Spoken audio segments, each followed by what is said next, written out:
السلام علیکم ورحمۃ اللہ وبرکاتہ۔ امید ہے کہ کل جو ہوم ورک دیا گیا تھا اس کو کرنے کی کوشش کی گئی ہوگی۔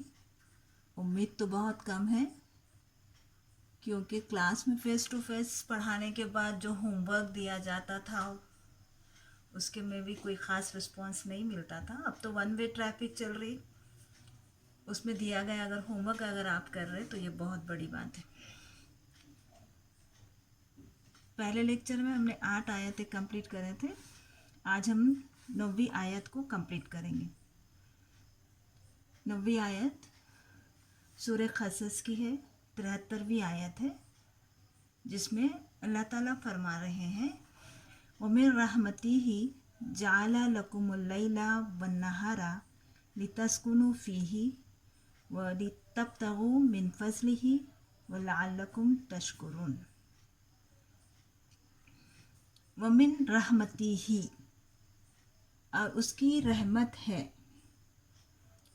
اس میں جو رحمتِهِ میں ہے وہ ضمیر متصلہ ہے، اور یہ اس کی رحمت ہے کہ اس نے تمہارے لیے رات اور دن بنائے، لیلا و نہار۔ امتحان میں الفاظ کی ضد پوچھی جاتی ہے، جس میں اگر لیل آیا تو آپ کو نہار لکھنا پڑے گا، یا نہار آیا تو پھر لیل لکھنا پڑے گا۔ تو اس میں اللہ تعالیٰ فرما رہے ہیں کہ وَمِن رَحْمَتِهِ، یہ اس کی رحمت ہے کہ اس نے تمہارے لیے رات اور دن بنائے، تاکہ لِتَسْكُنُوا فِيهِ، تاکہ تم رات میں سکون حاصل کر سکو۔ سکون حاصل کر سکو مطلب آرام کر سکو۔ وَلِتَبْتَغُوا مِن فَضْلِهِ، اور دن میں اس کے فضل کو تلاش کرو، اپنے رب کے فضل کو تلاش کرو، روزی حاصل کرنے کی کوشش کرو۔ وَلَعَلَّكُمْ تَشْكُرُونَ، شاید کہ تم شکر گزار بنو۔ یعنی اللہ تعالیٰ نے اس آیت میں دن اور رات کا ڈسٹریبیوشن ہم کو بتا دیا ہے کہ رات اللہ تعالیٰ نے سکون، آرام اور نیند کے لیے بنائی ہے، اور نہار دن کام کرنے کے لیے، روزی کی تلاش کے لیے بنایا ہے۔ تو یہ قدرتی نظام ہے کہ رات میں آرام کیا جائے اور دن میں کام کیا جائے۔ اگر اس کے برخلاف کرنے کی کوشش کی جائے تو اس کا اثر ہمارے دماغ پر بھی ہوتا ہے اور ہمارے جسم پر بھی، یعنی فزیکلی بھی ہم فٹ نہیں رہتے اور مینٹلی بھی ہم سکون میں نہیں رہتے۔ اس لیے کوشش یہ کرنا چاہیے کہ رات میں پوری نیند لی جائے اور دن میں کام کیا جائے۔ اس کے بعد دیکھیے، یا پھر اس کا ایک بار ترجمہ لکھ لیجئے، وَمِن رَحْمَتِهِ، یہ اس کی رحمت ہے کہ اس نے تمہارے لیے رات اور دن بنائے، تاکہ تم رات میں سکون حاصل کر سکو اور دن میں اس کے فضل کو تلاش کرو۔ لعلکم تشکرون، شاید کہ تم شکر گزار بنو، شاید کہ تم شکر کرو۔ ٹھیک ہے، اب آیت نمبر 10 دیکھیے، اس میں لکھا ہوا ہے سورہ فصلت۔ اصل میں سورہ فصلت حامیم سجدے کو کہا جاتا ہے، جو عام طور پہ ہم لوگ آرام سے پہچان لیتے ہیں۔ سورہ فصلت اس لیے کہا گیا ہے کہ اس میں تفصیل سے اللہ تعالیٰ کی بڑائی اور ایکٹائی کو بیان کیا گیا ہے۔ آیت کیا ہے؟ سَنُرِيَهُمْ آیَاتِنَا فِي الْآفَاقِ وَفِي أَنفُسِهِمْ حَتَّى يَتَبَيَّنَ لَهُمْ أَنَّهُ الْحَقُّ۔ سَنُرِيَهُمْ آیَاتِنَا، عنقریب ہم ان کو اپنی نشانیاں آفاق میں دکھائیں گے، یہاں تک کہ ان کو اپنے نفس میں بھی، کہ یہاں تک کہ ان پر یہ بات کھل جائے۔ عنقریب ہم ان کو اپنی نشانیاں آفاق میں دکھائیں گے اور ان کو اپنے نفس میں بھی، یہاں تک کہ ان پر یہ آیت کھل جائے۔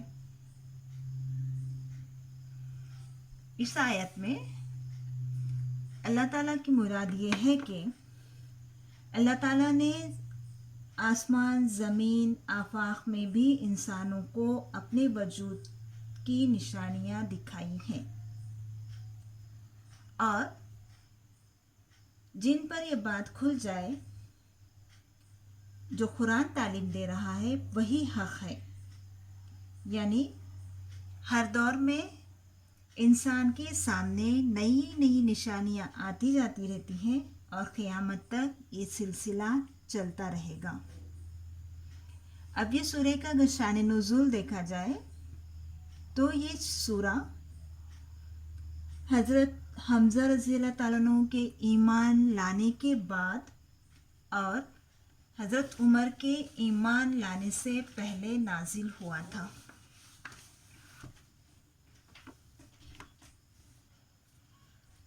हज़रत हमज़ा के ईमान लाने के बाद एक मर्तबा नबी करीम सल्लल्लाहु अलैहि वसल्लम मस्जिद हराम में बैठे हुए थे और कुफ़ार मक्का की महफिल भी मस्जिद हराम में सजी हुई थी और नबी करीम सल्लल्लाहु अलैहि वसल्लम मस्जिद हराम में एक तरफ बैठे हुए थे। तो उतबा बिन रबिया जो कि नबी करीम सल्लल्लाहु अलैहि वसल्लम का बहुत बड़ा दुश्मन था, उसने कुफ़ार मक्का के से मशवरा किया और आपसे जाकर बात करने लगा और कहने लगा, ऐ भतीजे, ये काम जो तुमने शुरू किया है उसका मकसद क्या है? यानी इंसान दूसरों से हटकर कोई काम करता है तो उसके पीछे कोई मकसद होता है कि चाहे शायद उसे माल मिल जाए, चाहे उसे शायद उसे मर्तबा मिल जाए। तो उतबा बिन रबीआ सल्लल्लाहु के पास पहुंचा और कहने लगा, ऐ भतीजे, तुम इस काम के ज़रिए क्या चीज़ हासिल करना चाहते हो?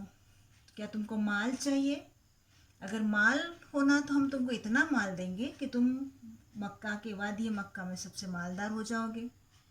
अगर तुम चाहते हो कि तुमको सरदार बनाए तो हम तुमको सरदार बनाने के लिए भी राज़ी हैं, या अगर तुम चाहते हो कि हम तुमको हमारा बादशाह बना लें तो हम तुमको अपना बादशाह भी बना लेंगे, मगर इस काम को तुम छोड़ दो और अपने पुराने दीन की तरफ वापस आ जाओ।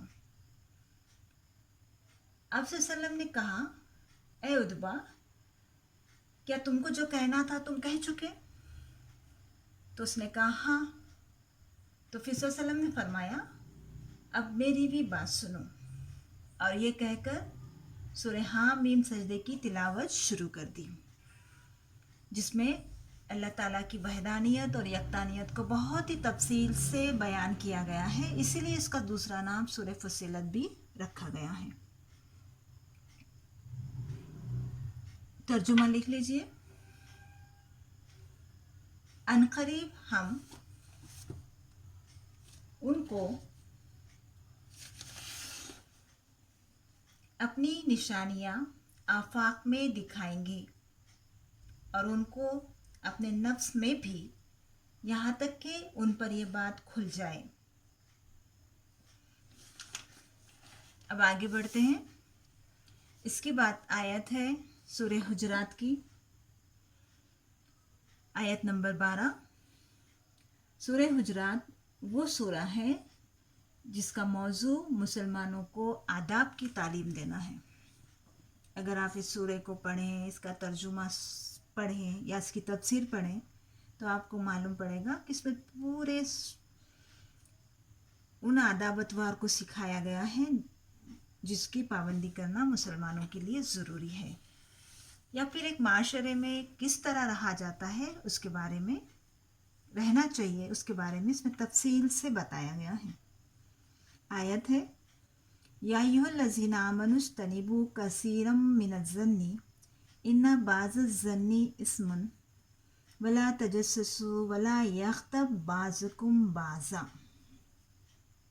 अगर आपको याद होगा तो जब से हम अरबी की किताब पढ़ रहे हैं, चाहे स्कूल लेवल पे रहने दीजिए या फिर कॉलेज में रहने दीजिए, तो जो कुरान का पहला सबक होता है उसमें सूरह हुजरात की कोई ना कोई आयत ज़रूर दी जाती है, क्योंकि اس میں ان باتوں کی تفصیل ہے جو ہم کو کرنا چاہیے اور ان باتوں سے روکا گیا ہے جو ہم کو نہیں کرنا چاہیے، اور جس کو ہم چھوٹی چھوٹا گناہ سمجھ کے ہم اس کو نگلیکٹ کر لیتے ہیں اور بہت آرام سے ان چیزوں کو کر لیتے ہیں۔ اس میں بھی اللہ تعالیٰ فرما رہے ہیں، اے لوگوں جو ایمان لائے ہو، بہت گمان کرنے سے پرہیز کرو۔ یا الذین آمنوا اجتنبوا کثیرا من الظن، بہت گمان کرنے سے بچو۔ اجتنبوا کے معنی ہے بچنا، اور ظن کے معنی ہے گمان کرنا، سوچنا کسی کے بارے میں۔ کثیرن بہت زیادہ، تو اے ایمان والو بہت گمان کرنے سے پرہیز کرو، بچو۔ کیوں؟ انا بعض الظنی اسم، کہ بعض گمان تو گناہ ہوتے ہیں۔ ولا تجسسوا، اور نہ تجسس کرو اور نہ جاسوسی کرو۔ ولا یغتب بعضکم بعضا، اور تم میں سے کوئی کسی کی غیبت نہ کرے۔ چلیے اس کی تشریح کرنے سے پہلے آپ اس کا ترجمہ لکھ لیجئے کہ اے ایمان والو بہت گمان کرنے سے پرہیز کرو کہ بعض گمان گناہ ہیں، گناہ ہوتے ہیں، اور نہ تجسس کرو، بریکٹ میں لکھ سکتے ہیں، اور نہ جاسوسی کرو، اور تم میں سے کوئی کسی کی غیبت نہ کریں۔ اب ذرا دھیان سے سنیے، اس آیت میں بہت زیادہ گمان کرنے سے روکا گیا ہے، کیونکہ اللہ تعالیٰ نے اس کی وجہ بتائی ہے کہ بعض گمان گناہ ہوتے ہیں، یعنی کسی شخص کے بارے میں ہم بلا وجہ بدگمانی میں مبتلا ہو جاتے ہیں۔ اب اس کی مثال اس طرح بھی کہی جا سکتی ہے کہ کوئی شریف آدمی ہے اور کسی محفل سے اٹھتے وقت وہ اپنے جوتوں کی بجائے کسی دوسرے کے جوتے غلطی سے پہن لیتا ہے، حالانکہ یہ کام اس کا غلطی سے ہوا ہے، اور ہم اس کو اس طرح بھی سوچ سکتے ہیں کہ اس نے غلطی سے کسی دوسرے کے جوتے پہنے ہیں، لیکن ہم اچھے گمان کی بجائے بدگمانی یہ کرتے ہیں کہ اس نے جان بوجھ کر دوسروں کے جوتے پہنے ہیں یا اس نے چرانے کی نیت سے ایسا کام کیا ہے، تو یہ بدگمانی ہوئی اور یہ گناہ ہے۔ اس لیے بہت زیادہ گمان کرنے سے اللہ تعالیٰ نے روکا ہے۔ اب آگے اسی میں اللہ تعالیٰ فرما رہے ہیں، ولا تجسسوا، اور تم تجسس مت کرو، جاسوسی مت کرو، کسی کے راز ٹٹولنے کی کوشش مت کرو۔ اب جاسوسی مراد یہ نہیں ہے کہ کسی کو چھپ کر دیکھیں گے یا پھر کسی کا پیچھا کر کے جاسوسی کی جا سکتی ہے۔ یہاں پہ تجسس کے معنی میں تفسیر میں بتایا گیا ہے کہ تجسس سے مراد کہ تم کسی کے راز ٹٹولنے کی کوشش نہ کرو۔ لوگوں کے نجی خطوط، پرائیویٹ خط جو ہوتے ہیں، یا پھر آج کے دور کے حساب سے لوگوں کے میسیجز پڑھنے کی کوشش نہ کرو۔ فون کھول لیے، پڑھا، بازو میں کسی کا فون دکھا، فون والا وہاں موجود نہیں ہے، بغیر اجازت کے فون لے لینا، اس کے میسیجز پڑھنا، یہ بھی تجسس میں ہی آئے گا۔ تو اس سے روکا گیا ہے کہ تم لوگوں کے نجی خطوط، میسیجز مت پڑھو، دوسروں کی باتوں کو کان لگا کر مت سنو۔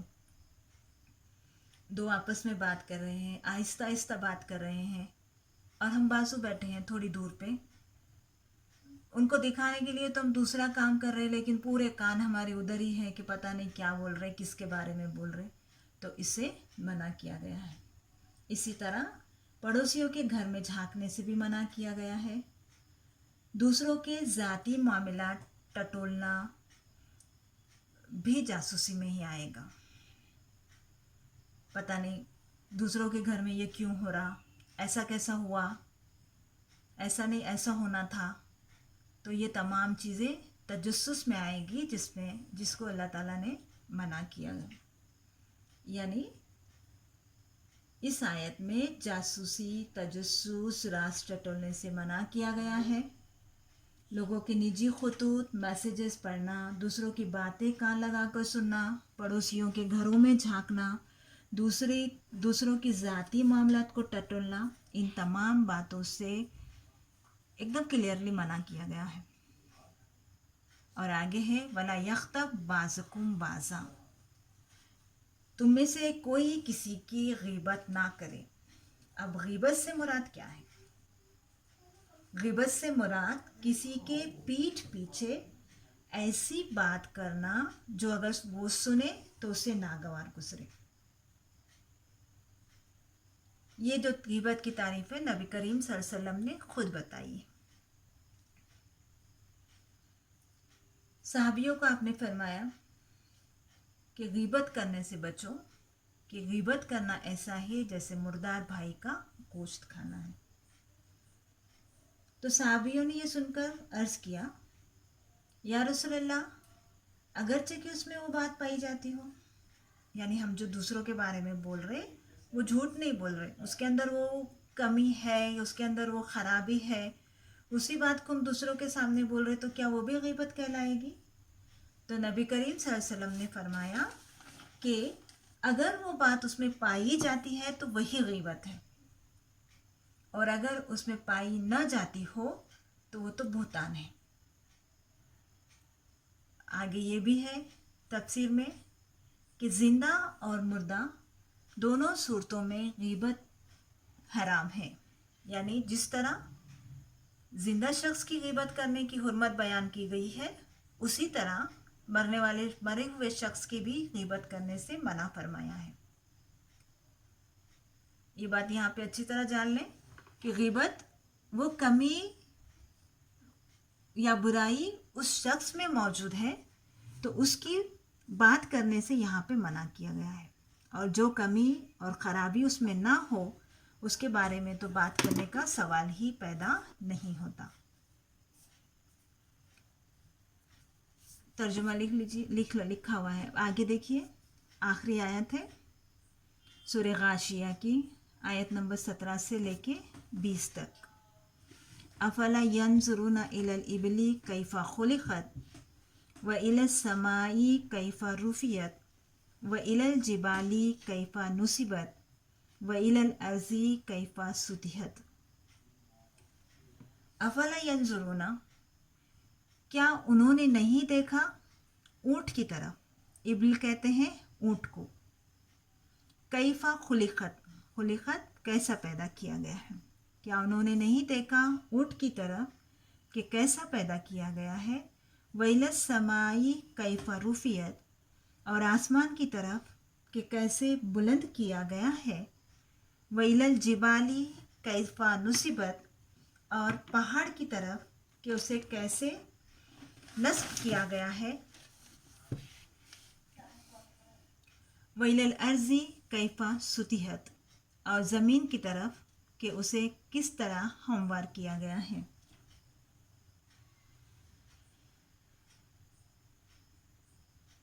क्या फरमा रहे हैं अल्लाह ताला?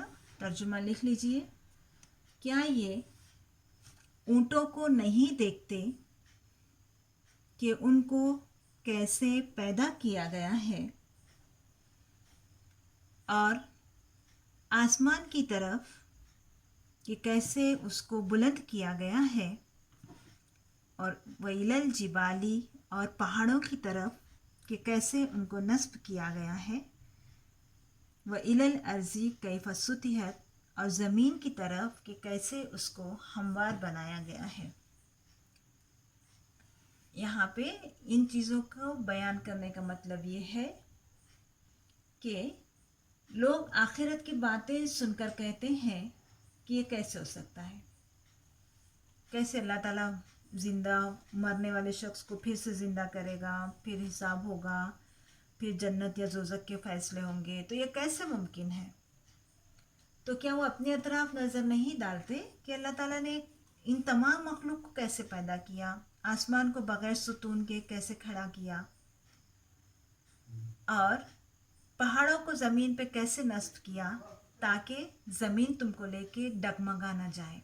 तो उस पर बैलेंस के लिए अल्लाह ताला ने पहाड़ नस्ब किए और ज़मीन को तुम्हारे लिए किस तरह हमवार किया है। तो फिर अगर ये सब चीज़ें हो सकती है, इन तमाम चीज़ों को करने वाली ज़ात भी अल्लाह की है, तो फिर आखिरत के बारे में जो कुछ कहा गया है वो क्यों नहीं हो सकता। इस बारे में गौर करने के लिए अल्लाह ताला ने इन चीज़ों को बताया है।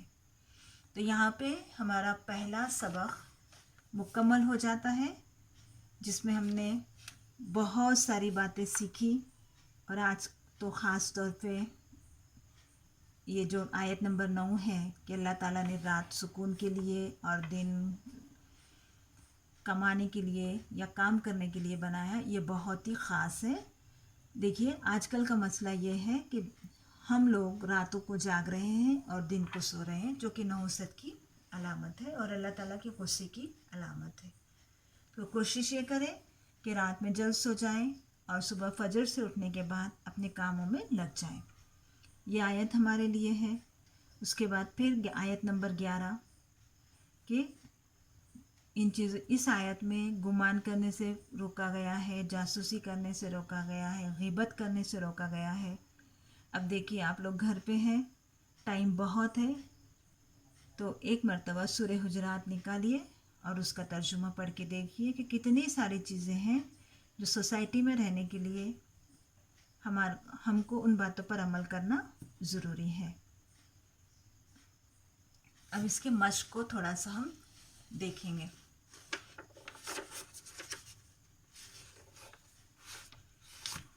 बार बार ये बताया जा रहा है कि इस साल जो आपका 12वीं का पेपर होगा वो एक्टिविटी बेस होगा। उसमें रटने से काम नहीं चलेगा, आपको उसको करना पड़ेगा, मश्क करते रहना पड़ेगा, तो फिर इंशाल्लाह अच्छे नंबरात की उम्मीद की जा सकती है। ठीक है, अब ये देखिए, इसमें है मश्क में पहला सवाल है इमलईल फराग फीमा याती, यानी मंदरज झैल खाली जगहों को पुर कीजिए, फिर इन द ब्लैंक्स है। तो हो सकता एग्ज़ाम में आपको एक सामने पैराग्राफ हो या फिर हो सकता ना भी हो, लेकिन आपको ये काम तो करना पड़ेगा, है ना। तो पहला है वला तुल्खू, वला तुल्खू फिर डैश इला तुहलिकती, किस चीज़ को हलाकत में डालने से मना किया गया है। किस चीज़ को मना किया गया था, कल हमने पढ़े थे कि अपने आप को हलाकत में डालने से बचो, अपने हाथों को हलाकत में डालने से बचो। देखिए, वला तुल्खू बी ऐदिकुम, तो पहले इसमें खाली जगह में आएगा बी ऐदिकुम, अपने हाथों को हलाकत में डालने से बचो। ठीक है, फिर दूसरा है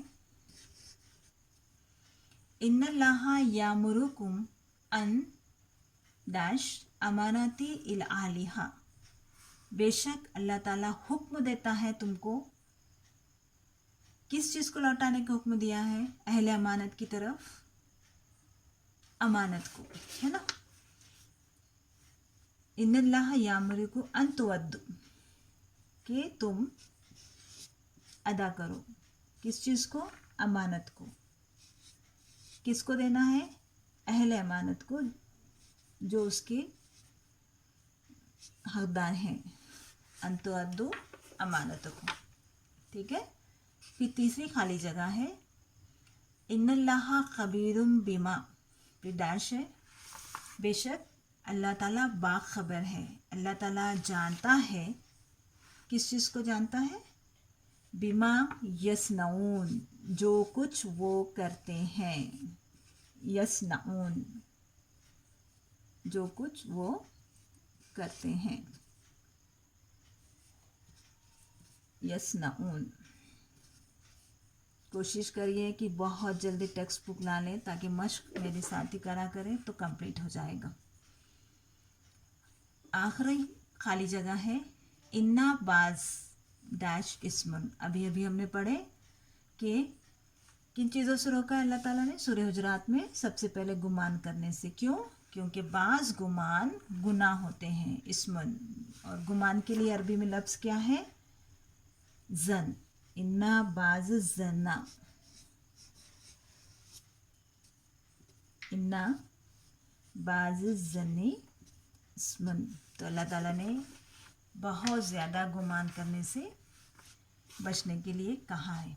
ठीक है, उसके बाद दूसरा सवाल है सिलिल उमुदतैन, जोड़ियाँ लगाइए, मैच द फॉलोइंग।